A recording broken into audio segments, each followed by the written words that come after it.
balls. One ball is white and has no number on it. We call that a cue ball. The basic event of the game is to take a pool cue, also known as a cue or a pool stick or a stick, and use it to strike the cue ball in such a way that it causes an object ball to go into a pocket. How do we aim the cue ball to cause the object ball to go into the pocket? How does the cue ball have to strike the object ball? Well, it's useful to draw a line from the center of the object ball to the center of the pocket where we want it to go, and to actually extend that line out in the other direction a little bit. What needs to happen is that the cue ball needs to be right on that line when it contacts the object ball, like that. So the cue ball is going to need to be right there, like that. The bad news is that in aiming this shot, you actually have to aim the center of the cue ball for there, the center of what we call the ghost ball. The good news is that it doesn't matter whether the cue ball starts out here, or here, or here, or here, or here, or here. All roads lead to Rome. You aim for the same spot, like that. Your front hand is known as your bridge hand. A bridge length, as shown here, of about 8 or 9 inches is reasonable. What's important about either bridge, the open bridge like this, or the closed bridge like this, is that there be a reasonable footprint to your hand. Here's one way to form a closed bridge. Step 1, karate chop, pointing north. Step 2, middle finger as far east as possible, with the ring finger going down halfway in between.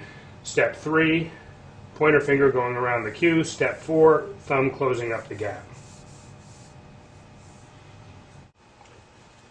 The pool cue itself is a line, but if you think of the vertical plane that includes the pool cue, there's a surprising number of things that need to be in that so-called shot plane during a proper pool stroke.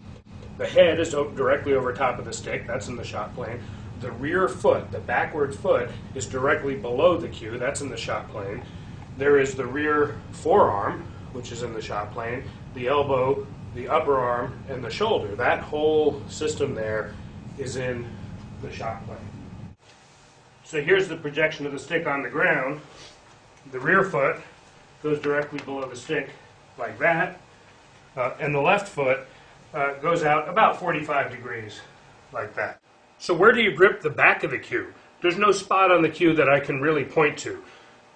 With the bridge being 8 or 9 inches, the left arm being more or less straight to keep a consistent distance back to your body, orienting your body like I discussed in the stance, where your rear hand goes is determined by the fact that your forearm is completely vertical when the tip is near the cue ball. There are over 230 different movable joints in the human body, and if this was a video about golf or bowling, I'd be talking about a complex, carefully choreographed, simultaneous motion about many of them. But this is not about golf or bowling, it's about pool. And as it turns out, pool is all about this one. That's it. It may look like I'm doing a baseball bat type grip on the back of the cue, but I'm really not. I'm holding it loosely, and it's really about this part right here. When I'm in the back part of my stroke, the rear part of my palm is not touching the cue. When I'm in the finished position, the rear part is. So here's a shot with a ghost ball position that I'm imagining, and you can see the line of the shot. Here's the extension of that same shot line a few steps back from the table. I'm going to approach the table with my cue vertical and in the shot plane, and then I'm going to plant my foot right on this line and get down into shooting position. So I'm down in the set position. My tip is at the cue ball, my rear forearm is vertical, my cue is as level as possible, and my chin is down low on the cue. Remember, it's just a pendulum motion about the elbow like this, so I'm going to hold my arm here to kind of emphasize that. It doesn't matter if the shot is going to be soft or hard. The backstroke, the final backstroke is going to be the same. I'm going to go back slowly, followed by a slow, smooth transition to forward motion, and then forward to the finished position.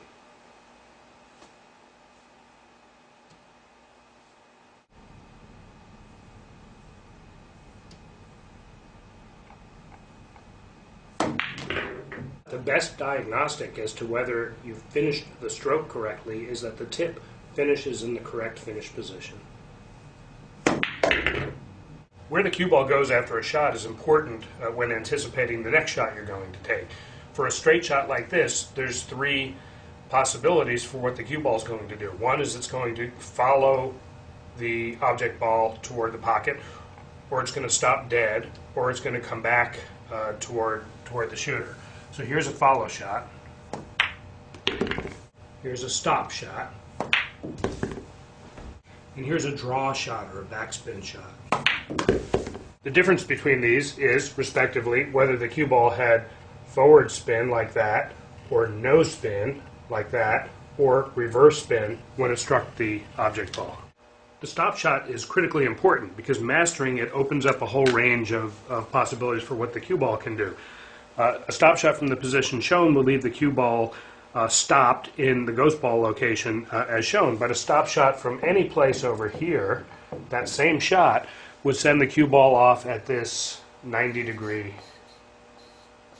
angle, like that. A follow shot sends the cue ball starting in the same direction, but then bending forward of it.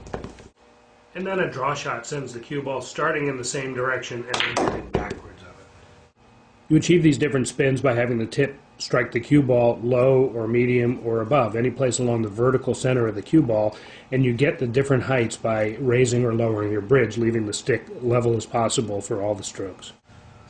All right, now you're ready to learn a game. 8-ball is probably the most popular, and you probably need to forget the rules that you learned in a bar or a long-ago fraternity house or somebody's basement.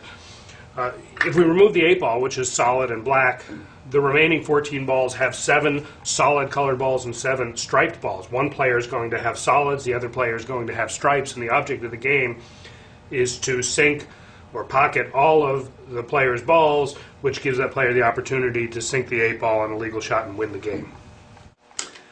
The 8-ball gets racked in the middle here. One of these corner balls is a solid and the other one is a stripe. Nothing else matters. This is the head ball, and it gets racked onto the foot spot here. And when you rack the balls, try to make them all touching one another, which is called a tight rack. The opening shot of the game is known as the break shot. The breaking player shoots with the cue ball behind the head string, commonly known as in the kitchen. At this point in the game, it's said that the table is open, meaning it's not determined who has stripes and who has solids. The only other time this head string matters in the game of 8-ball is if the player on the break scratches the cue ball. If the cue ball goes in a pocket, then the opposing player must begin starting behind the head string and shooting a ball that's out of the kitchen. Always swipe some chalk onto the tip before every pool shot.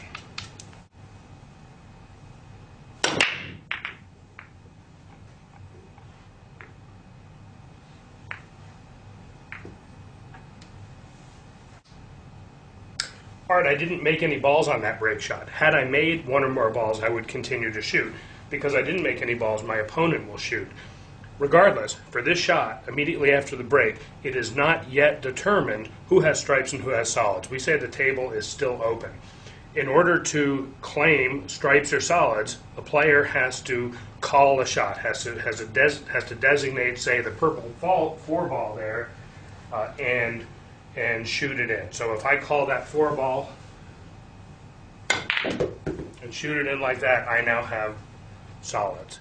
As long as you continue to pocket called balls, that is shots for which you designated the ball and the pocket, you continue to shoot. If you miss, your opponent shoots. If you do not execute a legal shot, that is if you foul, then your opponent gets ball in hand, can pick up the cue ball and put it any place on the table and shoot in any direction. The 3 common ways to foul are 1, scratching